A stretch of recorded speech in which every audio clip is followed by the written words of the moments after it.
Previously on the Yarn Vlogs. You guys, it's finished. I'm done with my granny square blanket.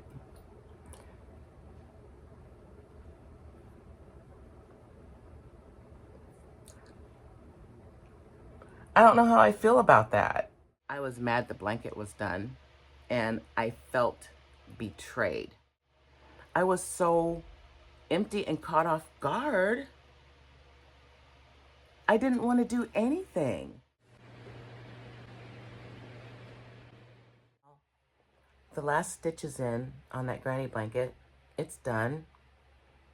And suddenly the routine I had with it is gone, and the focus and the special interest of that blanket being one of the very first things I started to create. And it kind of caught me off guard a little bit. I'm starting to realize that I let that blanket define me. Not let. That blanket defined me and helped me throughout the long process of making all of those stitches and stitching together the real me in the process. So, and I'm feeling some kind of way about it. So yeah, let's talk about that.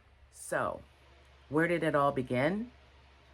It began with circles.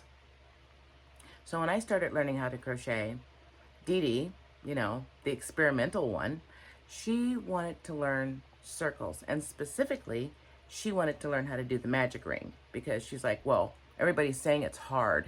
I can do it, So 3 weeks later, she finally figured it out. And then 3 weeks more after that, we were actually able to use it. And so when Dee Dee wanted to make circles, Lizzie was like, cool, when you get done with them, we'll figure out how to make something with them. And Dee Dee was like, oh, we're going to make stuff with them? So I found this. This is a jar of all of my first tries at things. And so I've got a lot in here. This is the jar where I was practicing my single crochets, double crochets, triple crochets, and many, many, many circles. And so when I first started out doing the circles, they were tiny.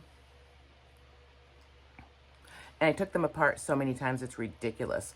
But once I got one that kind of resembled circles, then I would, cut them off and save them because, why wouldn't you? And then from there, here's another one. And so these were my first attempts at doing circles. And then I started doing other circles with yarn that I already had, in the house. And so I tried this one and this one. Aren't they gorgeous? This one, and this one. Now, what was really interesting about all of these is I was like, ooh, let me use all these really cool feeling, type yarns. That was my first indication that not all yarn is created equal, but I hadn't put it together yet in my brain. But I knew while I was making circles and we were contemplating the granny square blanket, I started realizing that some of the circles were different sizes than other ones. And so the standard circle here, made out of the red heart, which is a true 4 worsted weight, as I now know, okay? All these other ones were not red heart. So this one turned out about that big. I think I'm 1 row short on this one though. So that one came out really small. Here's one with the full rows of this one. That big of a difference. And then again, big difference. And so I was learning, without realizing it, the differences between yarn weights and yarn thicknesses. And so once I figured that out, then I knew to just make all of my circles with the worsted weight for the blanket. So from those small little tidbits, grew this huge monstrosity that would come to define who I am becoming since finding out that I was neurodivergent. The initial rush of finishing this blanket, you guys, my dopamine and all that good feels was overflowing in abundance. I was so excited. I'm like, I need to get on camera and I need to capture my last stitches on this blanket, and I need to capture slip stitching it and finishing it. Sitting there in front of the camera, not realizing the impact finishing that project was going to have on me. Not just me, but me, you know, and my girls. We were all really caught off guard by that, because once the blanket was done, even though I have my striped blanket right there, that's a different project. My striped blanket is my mental health tool. And that blanket, I have no idea how long or how big or how wide that blanket is going to be, but it's going to be massive.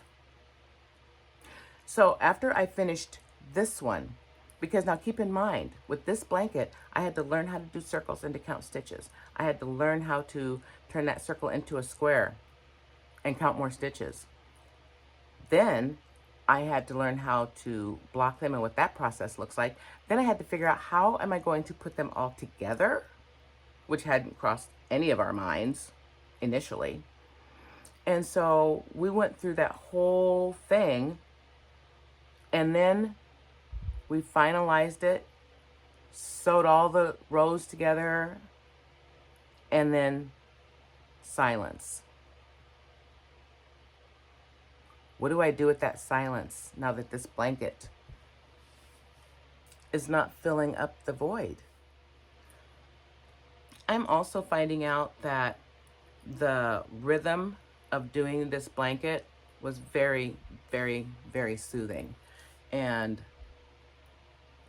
I missed the rhythm of that. But I know I can get the rhythm back with that, because, you know, it's just the same, you know, over and over and over again. And so that lack of repetitive motion of putting together this blanket will absolutely be replaced with something else. So keeping with my autistic self, I went online to do some research. How do I regulate myself after finishing a large project? Understanding that I'm also highly ADHD, and it's very difficult for me to finish projects. It's hard for me to start projects and to finish projects. The middle part in between is sketchy. And I also tend to wait for the last minute. If there's a deadline, I'm going to wait 2 hours before that deadline before I start that 50-page paper. You know what I mean? Anyway, so I'm trying to find ways to decompress now. And I'm trying to figure out a way to wind down that intense focus I had on that blanket. And that's more difficult than I thought, because I did start another new project, you know, a small one, you know, for Dee Dee. She likes small, quick, fast, right? And so we're doing another hat. I really love the bobble stitch, you guys, now that I know what I'm doing. So the next 10 or 50 or 100 things are going to all have bobble stitches in it somewhere. So we've been trying to fill the void, but it's not working. It literally took me 2, almost 3 days to pick up my crochet hook, because once I finished the blanket, I was so empty and caught off guard. I didn't want to do anything. I didn't want to crochet. I got mad. I was mad the blanket was done, and I felt betrayed. And I know that sounds crazy. I know. But it's true. My blanket has, you know, defied me, and it already knows it's going someplace else, and I almost feel like it's mocking me. No wonder all my psychiatrists, you know, back in the day, back in the 70s and 80s, thought I was bipolar and paranoid schizophrenic. I see it. I'm none of those things, though. I'm autistic and I'm ADHD. I just want to make that clear. So anyway, I'm trying to find new ways to replace the sensory, repetitive feeling that is gone. And the only way to do that is to start another large project that will not replace this one, because, you know, it's like your kids. You can't replace your kids, but, you know, you can get another one. And so I need another kid. And so I need another big project. And I'm hoping that once I decide on what the big project is, I'm hoping that it will fill this empty void I'm feeling right now. And I'm very hopeful.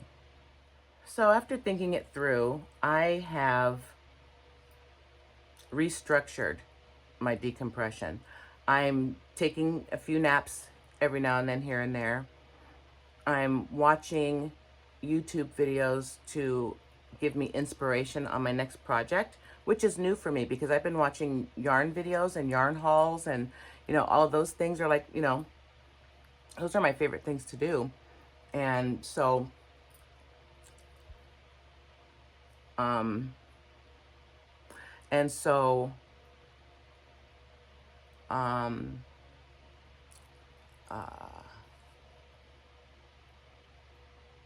YouTube videos. I've been watching a different kind of YouTube video, you know, just trying to disconnect myself from this blanket, if that makes sense. And so instead of watching yarn hauls and, you know, yarn organizations and those sorts of things, I'm starting to watch things like, you know, how to bust your stash, and, you know, what to do with, you know, that strange yarn that's in the back of your closet. And, you know, and I'm trying to get some ideas on my next project and everything like that. And I'm trying to find new ways to keep my brain stimulated about crochet and about yarn without actually crocheting on this blanket. It's like training wheels, and I have to take the training wheels off the bike. You know what I mean? Too much lighting looks horrible. No. That's better. At least it's not shining in my glasses, but it's still too bright. I don't know. Maybe I'll just sit in the dark. Proper lighting or no proper lighting, I am really tired of being negative. I'm quite sick of it. So to cheer myself up, I ordered pizza. Pizza's expensive. So it was get a specialty pizza and a 2-topping pizza for 24 bucks. But you know what I forgot? You know what I forgot to do?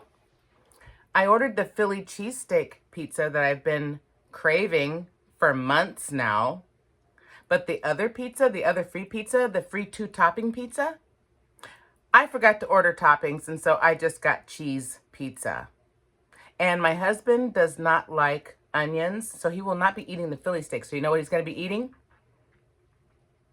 Cheese pizza. Oops. This is how sometimes I get accused of being selfish. Well, your food's right. Why is mine wrong? I don't know. My brain cells ran out of time by the time I got to yours. I can't help that. But anyway, I'm tired of being negative. And you know, I'm done. I'm over it. The blanket's done. It's cute. I'll be giving you a full look at it. It's been washed, dried, and blocked. And it's ready for me to, you know, wrap it up and send it off to my son. But before I send it, I'm putting an extra surprise in the box. When he was a kid, he loved Alf. A-L-F. Yes, Alf. I found an original Alf from 1986 in pristine condition on eBay, and it should be here any day. I'm going to wrap up that blanket along with that Alf and send it off to my son. And then once he gets it, I dare anybody to want to touch that blanket or his Alf, because there's going to be hell to pay. But especially because, you know, he got it from his mama. So, you know, that's me. Oh, and, you know, Lizzie and Dee Dee too. All of us are his mother. So, but anyway, enough of all of that foolishness. I will finish my pizza when we're done talking. So I took some notes because I'm getting really good at that. because I really want you guys to understand how my mind works and what's going through this brain of mine as I'm loving yarn. I'm blaming yarn for all of this right now, quite honestly. Yes. So I am going to continue to reflect and celebrate on the blanket. And to do that, I'll be inserting a little clip and I'll be furling it out and showing you the whole glory of the Granny Square blanket. And she is glorious. And then I'm going to continue to watch yarn and inspiration inspired YouTube videos because I want some ideas. I either want to do a cardigan or another big blanket or something like that, or, you know, I don't know, like a hoodie or something big, something substantial. And the only thing that the girls ask is Lizzie wants it to have, you know, pretty much repetition, you know, that she can get into a rhythm with. And Dee Dee wants something with enough change with the rows that it keeps her brain activity, you know, focused. And so that's tricky. I always have to think about those two. Nobody ever thinks about what I want. What the hell? Anyway, I'm also going to channel my emotions through creativity, and I'm going to start digging down in through some of these yarn sites and seeing what types of tutorials they have. But honestly, you know what I really want to do? I just want to do tutorials that, you know, What's Your Bucket does over there on Bag O Day, you know, Nerdy Crocheter. I like her. I like her a lot. She's definitely neurodivergent. She and we're like sisters from a different mister. I'm telling you, I feel it. But anyway, I'm going to do that, and I'm going to look for some tutorials and kind of get some ideas on what I want. And I'm hoping to find something that I can use like a variegated with, or an ombre, or what's that other one called? You know, the gradient yarn. Thinking about that too. So my creativity is starting to, you know, bubble back up to the surface. So, you know, I can't wait to see what it comes up with. What are you going to come up with up there? We can't wait. And then I'll have a new story. That's what this is all about. The story of that blanket and my metamorphosis with that blanket and my growth with that blanket and learning about myself with that blanket. That was the blanket's story. And my story. And I need a new story. I need a new story. That's what's going on here. I hadn't planned for the next thing. I hadn't planned on what am I going to do when the granny blanket is done. Planning. Oh, which we both suck at. Great. But there is me, you know, I kind of have a little bit of say, you know, amongst the carnage. And I say, we look for that next new thing that is going to give us the next story. You guys, that's brilliant. Okay, next. Oh, yes. I am going to continue to let myself grieve over that blanket. Autistics grieve differently than neurotypicals. I've seen it in action. Both me and my son lost someone very dear to us. My son lost his daughter through random gun violence, which means I lost my granddaughter. People actually thought we weren't upset. And it's like, we're deeply upset, angry, furious at the lack of human decency for children. We're very angry. But we don't show it outwardly. And I'll tell you why. Because it doesn't change anything. Because me and my son are logical. And behaving and acting out like that is not going to bring her back. It's not going to change the things that happened. And it's not going to change the course of things and the chain reactions of things that happened for my granddaughter, his daughter, to be right smack dab in the middle of a bullet that apparently claimed her. You know what I mean? Yes, we're very upset. We're very sad. We're so sad. And we're going to grieve for her every day. But we're not going to, we're not going to cry and fall to the ground. And we don't do those sorts of things. We look at things head on, logically and literally.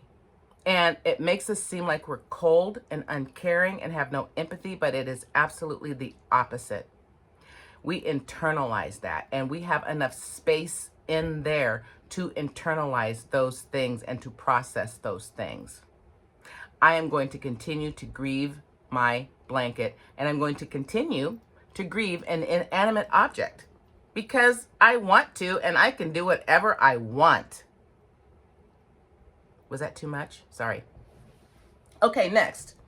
Oh, I'm embracing the void and moving forward. I'm embracing the void. I'm embracing the emptiness. I'm all of it. I'm hugging it and I'm absorbing it, and I'm going to move forward. And once I move forward, I'm going to be so clear and so light and so open-minded for new opportunities and new inspirations. And I can't wait for that. And the last thing that I'm going to do, and I'm going to understand, is that my dopamine cycle, my pizza is calling me. My dopamine cycles, ups and downs and ups and downs. And I should have been very euphoric when I finished that blanket because I actually finished something which is rare for me. It was a big deal to finish something so large and so massive. The only things I've ever finished in my life that were huge was my pregnancy with my son and my college degree. Those are the only two long-term things I have ever started and finished in my life. You understand? So yes, I deserve to feel depleted of my dopamine. It all went into the traveling and into the journey of that blanket. Now, we've arrived at our destination. It's time to sit back and relax and cheesy, but enjoy the fruits of my labor because that was a laborious project. Anyway, you guys, thank you for being here for me. This whole episode is just about the granny blanket and how I'm feeling about it and how I got caught off guard from completing it, you know, and not knowing what to do with all that energy. And it's just such a delight. I'm so lucky that I have you guys to come home to when I'm feeling like this, because I know you understand. Because if you're not neurodivergent or autistic or ADHD, you might have some neurodivergent tendencies. And if you do, you totally understand what's going on here. You obviously love yarn as much as I do. I want to thank you guys again for being here with me, and I hope you stick around. I hope you subscribe, and I hope you like my videos, and I hope you share them. And let's collect a whole bunch of friends for this community. Sometimes I sit here and I'm like, I don't have a whole lot to offer.